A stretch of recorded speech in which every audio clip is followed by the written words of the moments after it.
I'm going to read a few poems. I thought I'd begin with one that I read at Civic Center a few days ago for May Day. The audience was actually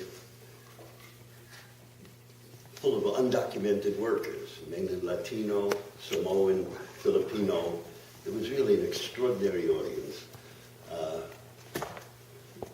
Those were the folks that I'll have reference to in the poem, also African Americans, of course, were there too. Workers, I would say, of the new class, as we see of the new class of poor people and working people. They were the janitors, the people who construct, put up telephone lines, etc.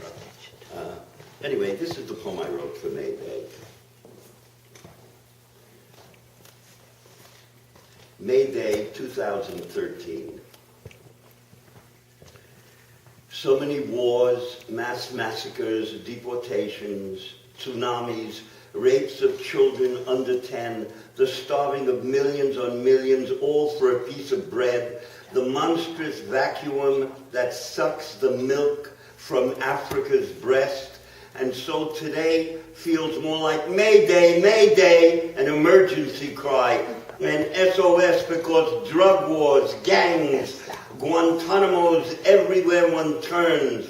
There's a prison being born waiting for you to grow up helpless, jobless, homeless, hungry for that piece of bread. So today, I write for May Day, the day of those who still construct the tomorrows that show the light in a child's eyes, for which and for whom the revolution of the working class, even if out of work, even if doling for crumbs instead of rolling in dough, still unfurls the best banner in any neighborhood, city, state, nation, continent, which cries out loudly, Happy May Day, brothers and sisters! In love with the revolution, let's take rat fascism by the tail and swing and fling it till it's nevermore, and share the cheese with all the world, and with the world say cheese as the photos snap for a truly happy May Day, and no one from here on gets deported, and no one goes to jail.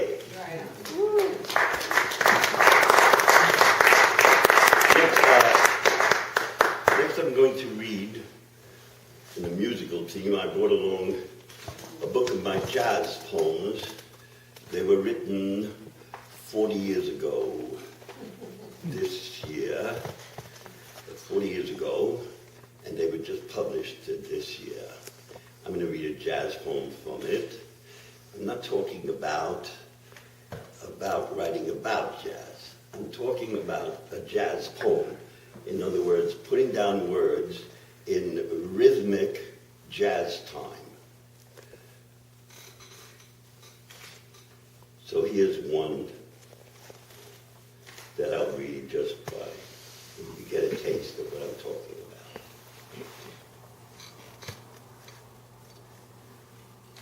One, it's called Gitana, Gitana mix. One. Taking it out Ritz, the shit-kicking high tap toes, and schools, fools, slap down regular on the Django, mouse stash, and gyptic. Nonsense. The old Gitana mix, all of Ind, and voids the hells of the Hiles, keeps in the butter rummy, makes white wine. Oh, that inward, schismatic, keep away from you hear? And so the English lady at the root of what even the Irish understand in the truth of their punched, drunk nicks. So I let it go downhill. Let the whole of the whole go downhill. As it is when the whisper cracks in the cirque, she said, which is what the what-all is all about, she said, whose shells, seashells, by the she, sure, dumple, rip skin, dinner, gimme none of that, a powder keg of emptiness, nices, the unforgettable of what I long ago gave up. A bore, a drugged bore, the wire tripping through the puppet mouth and the hand writing underneath, the scatterbacked, double-cheeked, swung time, who value these things up in me supremely. Okay. In the light of that, I'm going to read two arcanes. Arcane is the name for little longer poems of mine. It's spelled A-R-C-A-N-E. I use it as a noun, though it's usually used as an adjective. So the first one is, and I use a variation, and I play with titles often. I have one called The War Cane, W-A-R-C-A-N-E, which is about the war in Afghanistan. And this is called the VAR cane. And in the light of what I just read from this book, which, by the way, goes for $10, if you're interested in it, the VAR cane. I wrote this very recently. It's a bit didactic, something like back in the period of the extinguished professor. But it's been months since I came to now. Yet whether it was my jazz poems written 40 years ago and only just published in book form, or the typescript of a book-length poem of the Vietnamese people written 42 years ago, lost in the mail 17 years ago, recovered online by a friend who sent it to me as a birthday gift before my 79th on December 13th, 2012. Everything then's also been now, because to write, receiving words in rhythmic jazz time is to realize such words don't age in historical time. The poems I wrote 40 years ago read as if they'd been written yesterday, and they had been written yesterday, which is what all this is about, as will soon be made very clear, as will the ritual of Len Dung that grounds the poem of the Vietnamese people and the tie between those jazz poems and the Vodou sect. Yes, I said a Vodou sect in Vietnam, following the Dao Mao religion, the worship of the mother goddesses, which evoked for me the invasion of Haiti's Loas into the U.S. South in A Rainbow for the Christian West, a book I translated 3 years ago, 3 years into the Vietnam War in 1968 by René Depes, where there was one temple for Len Dung in California in 1970, 11 now are here. Because it ain't possible to forbid or outlaw the big V for long. Just as it ain't possible to suppress the jazz instinct, which belongs to the whole world's peoples and is rooted in Vodou. Well, didn't you know that was what was in New Orleans?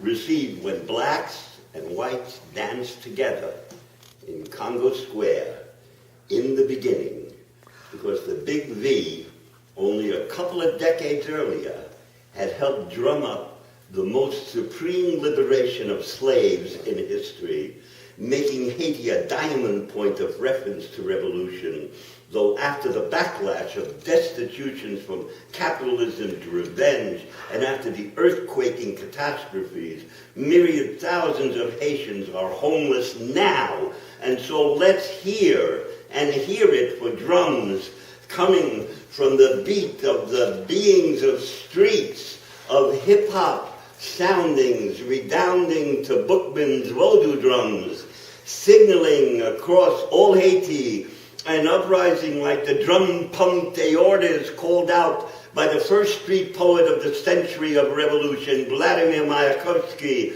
and with the drumming mo and cymbaling kandong of Lendong rituals.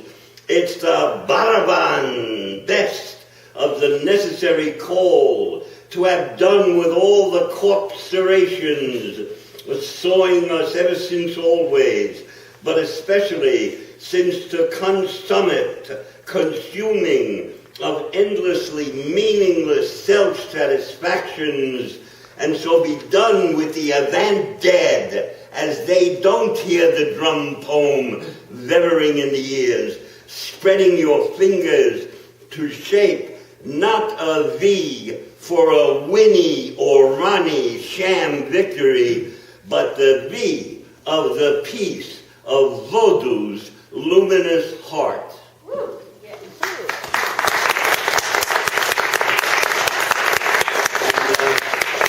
This next is another musical poem.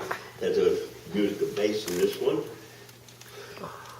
It's to a friend who lives with us, with Aggie and myself. Aggie, Bridget Saunders is a New Zealander. I wrote this poem for Bridget, who might call it's called the Scullery Maid Arcane. It's sort of a joke between us. She would be here this evening, I gather, but she's off with a comrade from the brigade to see, she'd never seen Rolling Stone, and they're in concert in San Jose. But I said I would read the poem. So it's called The Scullery Maid Arcane for Bridget Saunders. What I've sung, not my own song, has come true. The greatest thing you'll ever learn.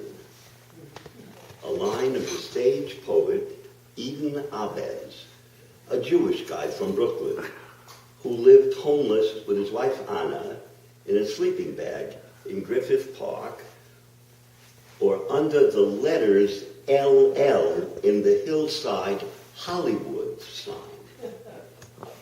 who 65 years ago wrote Nature Boy, a song I've sung all my life, and even after my sons or my death. A poem that belongs to the human voice, was written for it, finds its home in it, speaks time's truth and the vanity of all the fool things humans do, written and composed from a Yiddish melody in the tonality of forgiveness, mightier than death itself.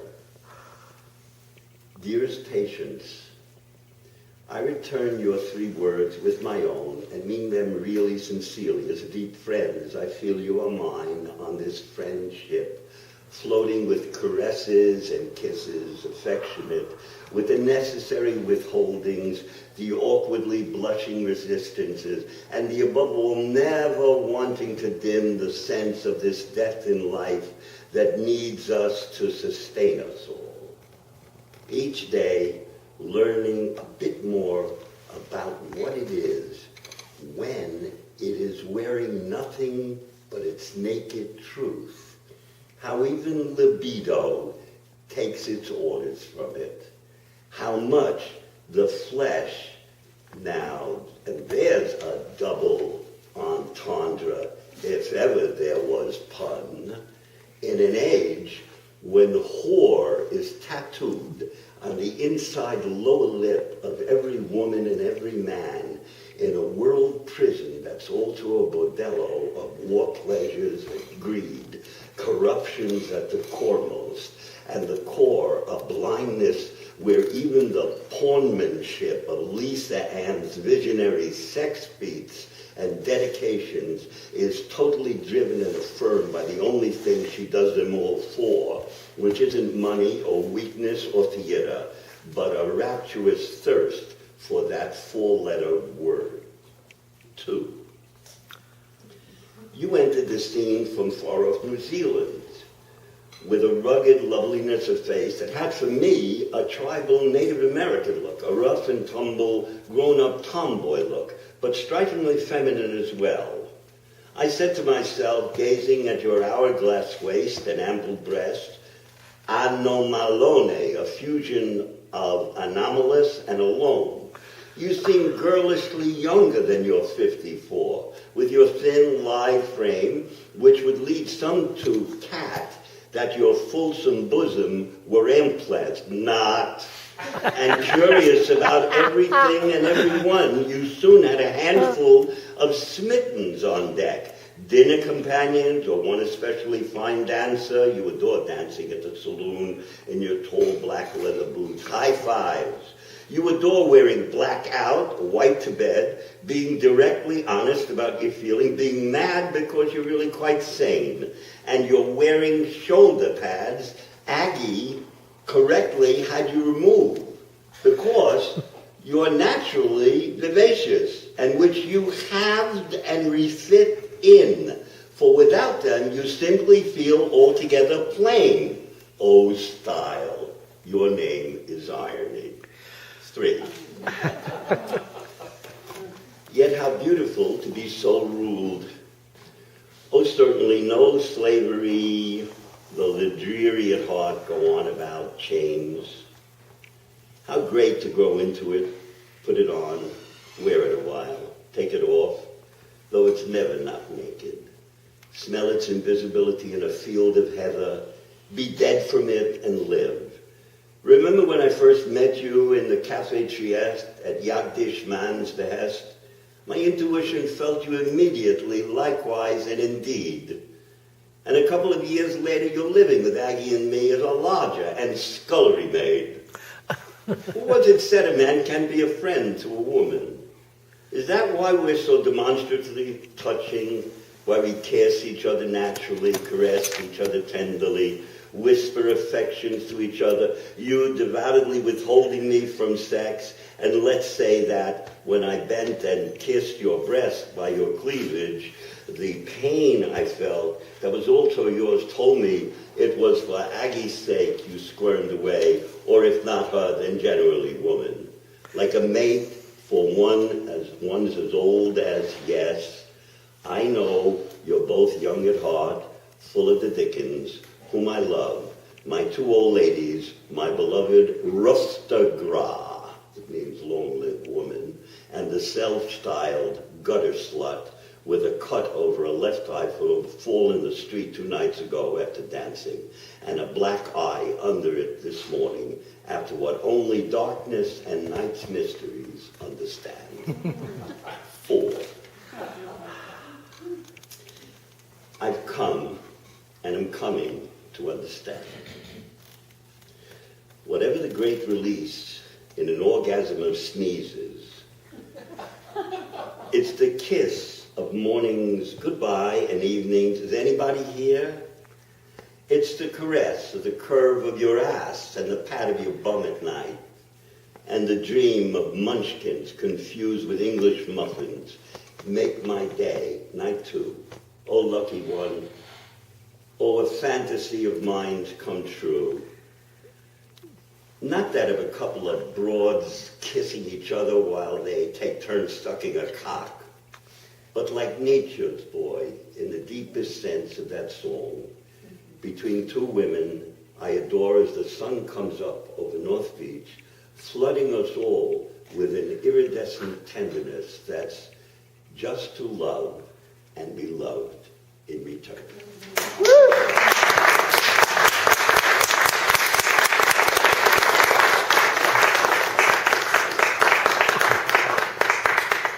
Now I'm going to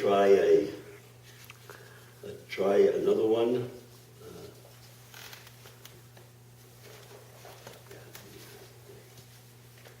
Sing Nature Boy, Jack.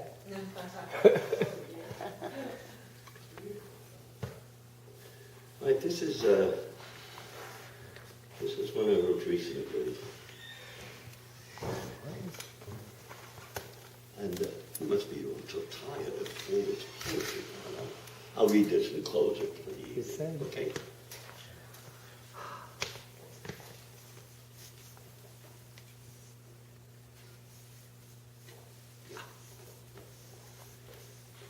This is called the Born But First Arcane. 1. Mangui, mangui, all gone, the bread road, the sugar eye, the soul leaves, amatata, the devil's diamond, semen milk, dry goods anus, basket guts, leather fetus, when Mojave, Moku Kumata, drank the thick milk after sucking Aliha, the shaman's snake. In that tongue, where a woman is called winged vagina, or vagina full of fleas, I took up talking to the feathers, because she was soft, sumur, and wore like a rouge, awat ayukichek, red leather feces, and had a spurting craziness about her, always whiskey-mouthed and whooping, shoop-pip, shoop-pip, shoop-pip, shoop-pip. And if her child fussed too much, it was put to sleep by dipping a twig of arrowweed into black paint mixed with the charred, powdered eyes of a bird that goes to sleep at sunset, and painting the eyes of the child with this paste. 2. That's what you did to me from the first of our meetings, in that cabin on a hill at the foot of the shaman whose hair came to his waist. You put me to sleep, but only to awake, dreaming visions like I was a fetus in the womb who wanted to die at birth. And if that couldn't be, I would live among pieces of wood, spindrift, and be a camalo, promiscuous and obnoxious, find my way by not finding my way, be strange and grow my hair long like the shaman, and try to remember what it was you looked like, or whether you were my shadow always going ahead of me, or the smile rainbow at my back. And finally, I turned into a psycho fish eagle, called myself Jack Jack, and flowed down Avikutaparva Hill, and in the streams near Parker and Needles, I feed on lice excrement and grebe spittle. Now and then, the tasty soul of a quail, and mourn with a wailing, Mangawi, Mangawi, all gone, all gone. It was, and whatever it was it, and now it's gone, and nothing's eaten out the insides of everything, and is hungry still, is insatiable, this all-consuming nothing that consumes and hollows out every atom of energy and slicks the streams with its poisoned oil, replacing rivers of the world, gushing up through trees all over, oh Yamam madness, behind mutterings, I to myself, for there's no one for miles. And even then, Tesses with 3 S's Dewdrop Inn is just unhinged. Broken windows, doors blown off by the wind. Everybody, everywhere, talking in silence with clitoral fingertips. And the future born but first out of shamanic asses.